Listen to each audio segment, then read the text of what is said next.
The Scandinavian word is Nord. The English word is north. The German word is Norden. But the ancient Romans, who never saw the place at all, gave us the word that carries the music of the land, Borealis.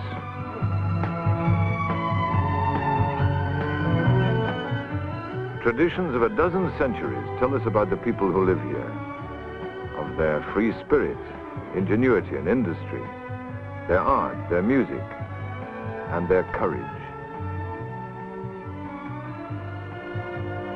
The greatest sights up here are not the old Norse relics, nor the modern art, nor even the magnificent scenery. For me, the best sights are the faces of the people.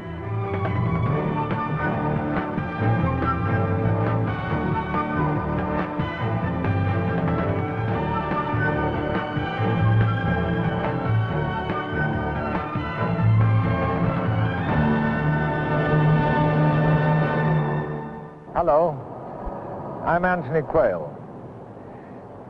I find it very striking that while we are all preoccupied with dramatic events in the Mediterranean, in Africa, and in Asia, while we're all wondering what on earth the world is coming to, the people in this corner of Europe are quietly doing something that is absolutely essential to the survival of democracy.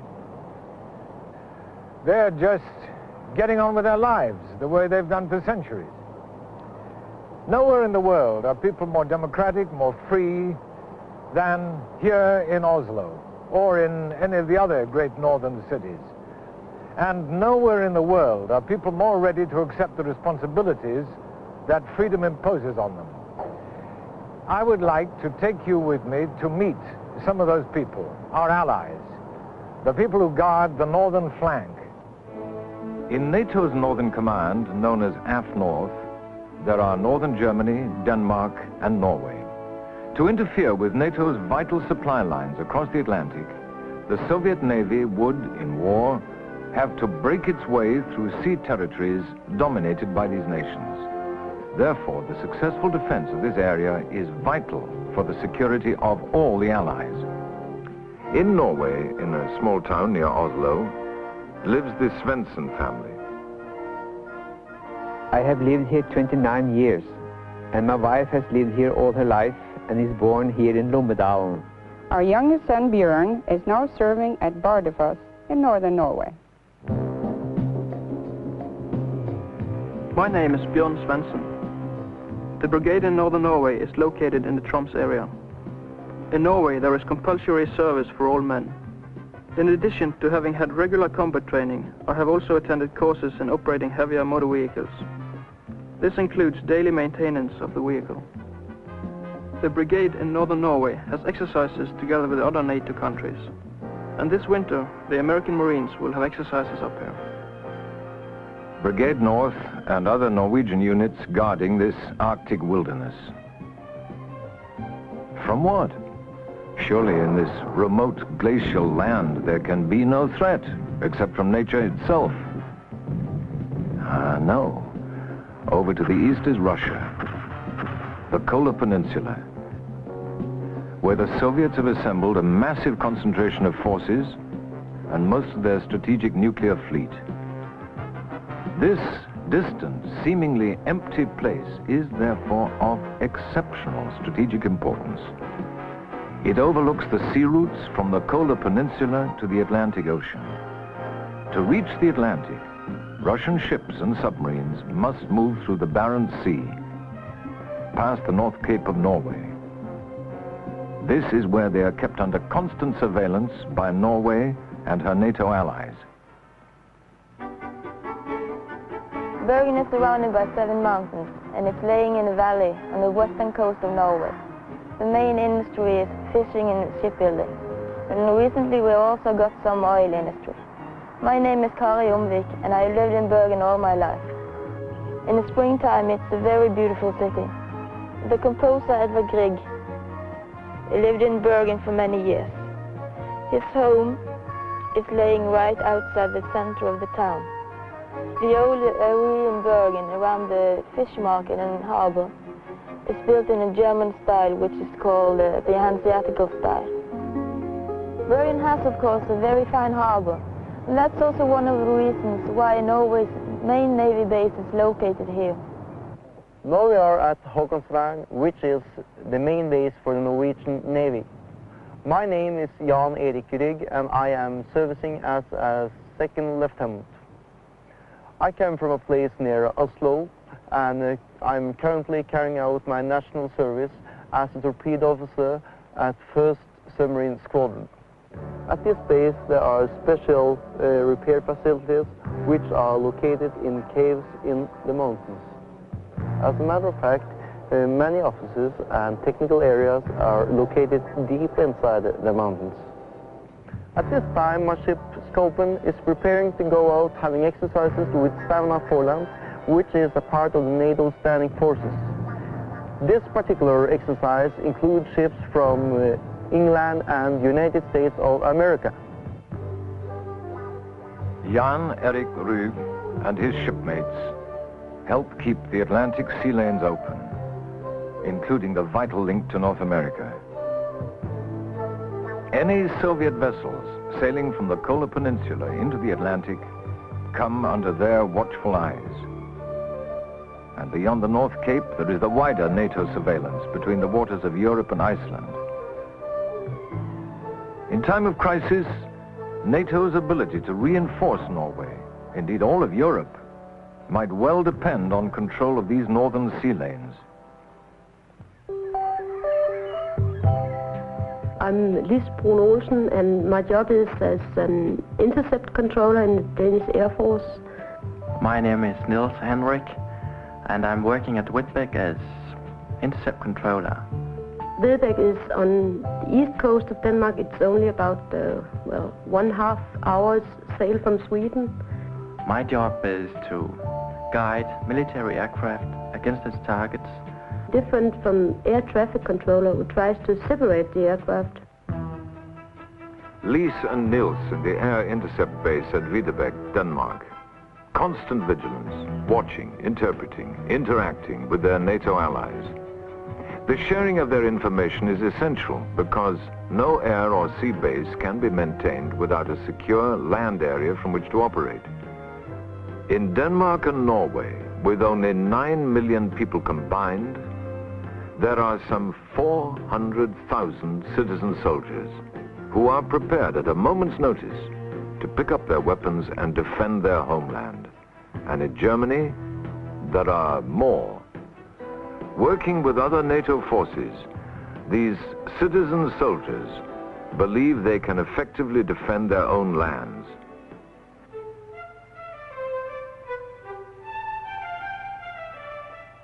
This is Copenhagen, the capital of Denmark. Here we are in one of the old parts of the city with its canals and old buildings. My name is Niels Tønnesen, and I study history at the Copenhagen University, and I'm also a member of the Danish Home Guard.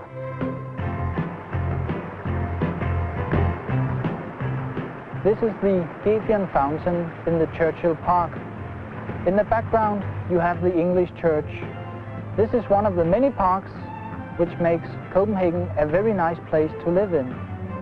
This is the Copenhagen University, where I'm majoring in history. Studying history has made me aware of the importance of having a defense. Personal freedom, freedom of speech means a lot to me. That's one of the reasons why I'm in the Danish Home Guard, where I'm a lieutenant and a shooting instructor. The Home Guard consists of 70,000 members, all voluntary and unpaid. It's well organized, and in the recent years it has become more and more popular among young people to join the Home Guard to contribute to the defense of the country. If the country were to be defended, this is the place where my group would meet. Our job is to secure the station, thereby releasing regular army troops for primary combat tasks. Every member of the Home Guard has his equipment, his weapon, his ammunition in his home, so that with a very short notice, we're ready to go to the assembly places. Niels Tønnesen. a man with a sense of his own place in history. Well, we are here in Bergen, which is a very small village near the town of Schleswig, which is very close to the Danish border. And it's the Zentralschule Bergen here, which is a combined school of elementary and junior high. My name is Frauke Tengler, and I'm a teacher for English and German in the school. The class we are in now has been studying English for 4 years. Most of the parents are working on farms, on their own farms, and the children have to help a lot at home. They are good children and easy to handle.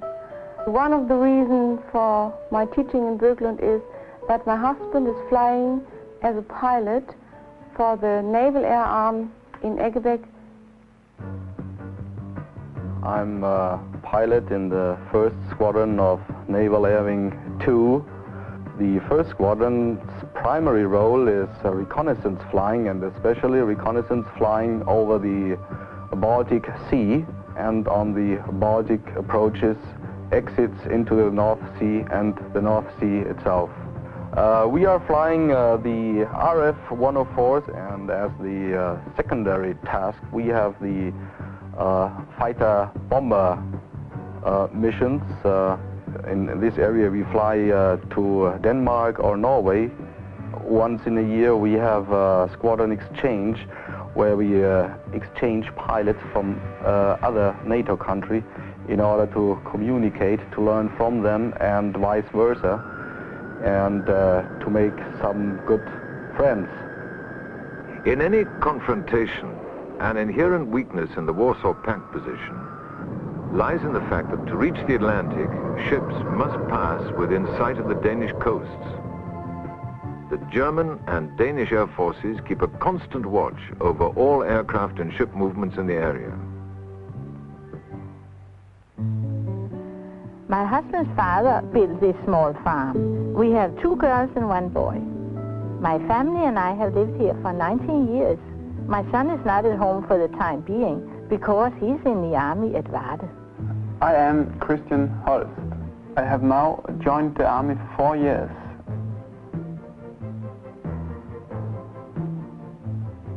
Yes, the Northern Command is under the NATO. I'm a commander of a self-propelled 155mm gun, and that is a very fast gun.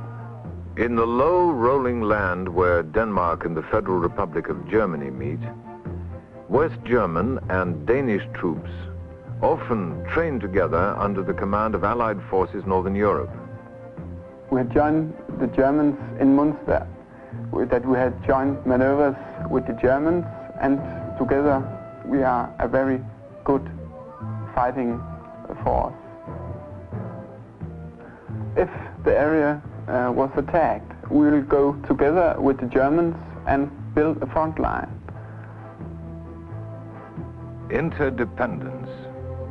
All these maneuvers are carefully planned. One year it's a German commander, and the next year it's a Danish commander.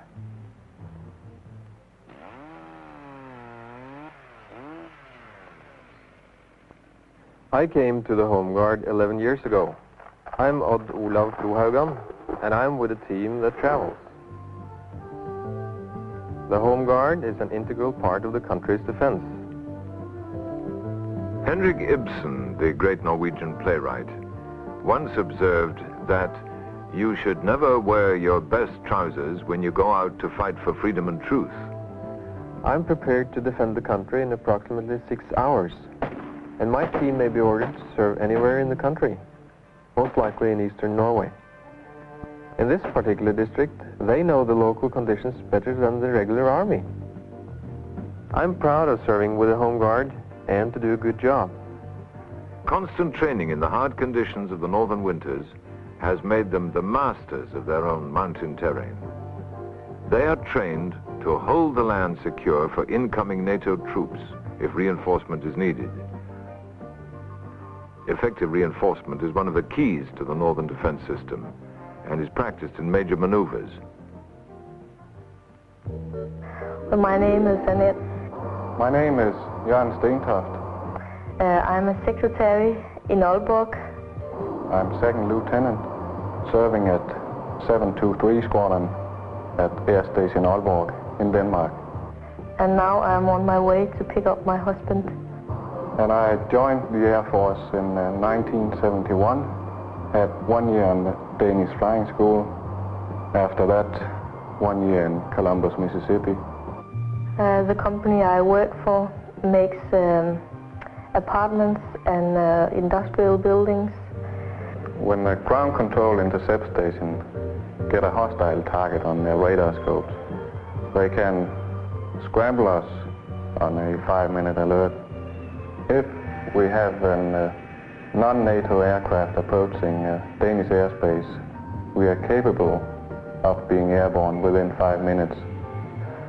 As part of our normal training, we fly 2 or 3 times a day. I'm returning from one of these missions right now. Air cover and control of the airspaces above the North Atlantic, Baltic, and the Norwegian seas are provided by the Northern Command. The Air Forces also provide anti-submarine patrols, which chart for NATO the movement of Soviet and other Warsaw Pact ships in the area. In Holstein, Germany, this seed grain farm belongs to the Kirchnick family. Herr Kirchnick has lived on the eastern side of the Iron Curtain, so his family have a special sense of what freedom means. His son, Friedrich Kirchnick. My home is in Oldenburg. We are here close to the border of the eastern part of Germany. My father works on the propagation of seeds. He comes originally from Pomerania and was made to live there. They had a larger farm, 120 hectares of their own, but when the Russians came, they had to leave the land and fled to the west. Now I am with the armed forces here in Putlos in Company 2 of Battalion 391 in the Watkin barracks. I believe that though personal freedoms of the individual are limited in the army, it is necessary to have an army, because that way the freedom of all is guaranteed. My company, in case of defense, will watch over the rear of the field army and fight attacks coming from the sea to our coast, and in case we have to resist the enemy landing from the air. From here, it is about 5 minutes to get home. I believe there is a special motivation when one does one service where one is at home, since I see what I must defend. A special motivation. This is the true armor of the citizen soldier. Yes, training and equipment are important, but they are best used by men who, like Private Kirchnick, can say, we know exactly what we defend. My name is Lisbeth Winge, and I'm visiting Lieutenant Commander Sten Leidestorff. Right now I'm back after a NATO exercise, which mainly took part in the Danish and Norwegian waters. Norwegian, German, and a single UK fast patrol boat, and my ship Zealand took part in that exercise. We are in the country now, and it's very lovely here. There's not so many cars, and it's so peaceful here. I'm a bank assistant in the private bank here in Jyllinge. Sten Leidestorff is customer down in the bank. That's where I met him. I have now become an operations officer. It's a relatively long education period, and I feel well educated, and there's nothing which takes me with surprise concerning my job. I am educated as fighter controller and also educated to control forces at sea, to collect all the information, put all the small bits and pieces together, and to make a whole picture of the situation. The waters around Denmark, they're extremely good for mining, as we have very shallow waters and narrow straits. In fact, Denmark controls the bottleneck to the Baltic. We could very easily close this bottleneck by laying mines, and it would not take us more than very few hours. If the Baltic Sea is a bottle, In the narrow straits around Denmark, Steen Leidsdorf's mine layer could, if necessary, provide the cork. My name is Ola Vollan, and I'm stationed at 335 Squadron, Gardermoen in Norway. We are normally transporting personnel and material. One of our defense planning is to take paratroopers and material up to the northern part of the country, drop the equipment without landing up there, and then go back to the south again. Just now I'm going on a mission which will involve squadron exchanges with Germany. Norway is not very wide, but from north to south, as the crow flies, it stretches more than 1,600 kilometers, 1,000 miles. However, these American-made C-130s are no crows. Half a dozen of them can shift a battalion of troops from one end of the country to the other in about 3 hours. My name is Sergeant Robert E. Burns, and I'm from Brooklyn, New York, and I've been stationed here at the AFNORTH Communications Relay Center for about 6 months. We handle all kinds of information here, such as troop movements, ship movements, various NATO exercises, including the movement of the ACE Mobile Force. The ACE Mobile Force. It's made up of specially trained units from NATO countries, including the United States, Canada, the United Kingdom, Belgium, Germany, Holland, Italy, and others. In the event of a crisis involving, just for an example, the North Cape area of Norway, the ACE Mobile Force would be among the first NATO reinforcements to arrive on the scene. The purpose of this multinational brigade-sized force is to guarantee that war will not break out because of a miscalculation about the willingness of the United States or the other allies to come to the aid of any NATO member. My name is Sue Glaser, and I am in fact a member of the Oslo Dramatic Society. We hope to put on Ghosts by Ibsen. Ibsen was a very famous Norwegian scriptwriter who we have publicized widely within Oslo and the surrounding districts. I'm currently serving at HQ AFNORTH, which is a NATO command base just outside of Oslo. Within my post at COSAS, I am a communications Ren officer. The defense of Norway relies really on reinforcement troops from England, America, Canada, and even further south, Germany. Communications plays a vital role within the coordination of these NATO troops. These NATO maneuvers bring into sharp focus the extent to which Allied interdependence has developed since the days of the Cold War.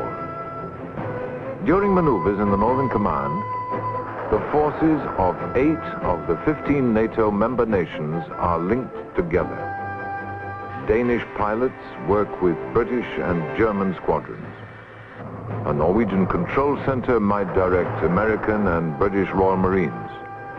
Canadian reinforcement troops might come in, escorted by Dutch naval units, sailing under a cover provided by the West German Air Force. Among the 15 nations of NATO, interdependence is a way of life. In the Northern Command, it is an absolute necessity. 8 countries must work together with absolute confidence to protect this vital territory and keep the sea lanes open. Thus, NATO can continue to maintain a strong, credible defense system in Western Europe. And thus, the people of the North Atlantic community, and indeed all Europe, East and West, can continue, as we have now for 3 decades, to live in peace. So there it is, just ordinary men and women going about their business. Not exactly the stuff of which headlines are made, but much, much more important. It is the very essence of life. 900 years ago, a Norse poet wrote these lines: "Let no man know beforehand his destiny, so shall his mind be most free. One's home is best, however small it be. Best is one's hearth and the sight of the sun." Well, 900 years later, and in a troubled world, we still don't exactly know our destiny beforehand. But our minds are free, and these northern people still place the highest value on hearth and home. Here in the Borealis, they have not lost sight of the sun.